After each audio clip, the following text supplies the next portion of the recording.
ভালুকা পৌর সদরে যানবাহন ও জনসাধারণের চলাচলে শৃঙ্খলা ফিরিয়ে আনতে মহাসড়কের পাশের অবৈধ চা দোকান উচ্ছেদ করে সেই দোকানিদের পুনর্বাসনের অংশ হিসেবে নান্দনিক টি স্টল হস্তান্তর করেছে উপজেলা ও পৌর প্রশাসন।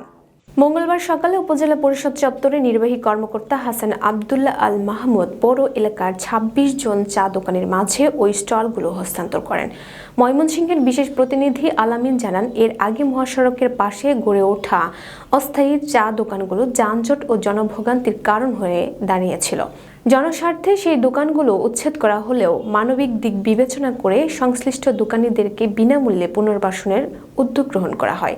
স্টল হস্তান্তর অনুষ্ঠানে আরও উপস্থিত ছিলেন উপজেলার সহকারী কমিশনার ইকবাল হোসেন, উপজেলা মহিলা বিষয়ক কর্মকর্তা জাহিদা ফেরদৌসী, উপজেলা সিনিয়র মৎস্য কর্মকর্তা সাইদুর রহমান, উপজেলা প্রকল্প বাস্তবায়ন কর্মকর্তা মহিদুল আলম সহ উপজেলা প্রশাসন ও পৌরসভার বিভিন্ন পর্যায়ের কর্মকর্তা বৃন্দ। উপজেলা নির্বাহী কর্মকর্তা হাসান আবদুল্লাহ আল মাহমুদ বলেন, উচ্ছেদের পর দোকানিরা বেকার হয়ে পড়েন, তাই পুনর্বাসনের জন্য বিনামূল্যে দোকানগুলো দেওয়া হয়েছে। তারা যেন এসব দোকান পরিচ্ছন্ন রাখে, সাজিয়ে গুছিয়ে পরিচালনা করে সে বিষয়ে নির্দেশনা দেওয়া হয়েছে।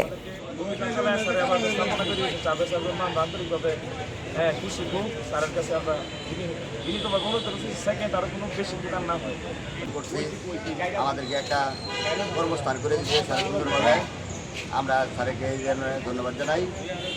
স্যারের প্রতি আমার কৃতজ্ঞ, আমি সবাই থেকে একটা গর্ব পাইছি, স্যারের জন্য আমার ধন্যবাদ।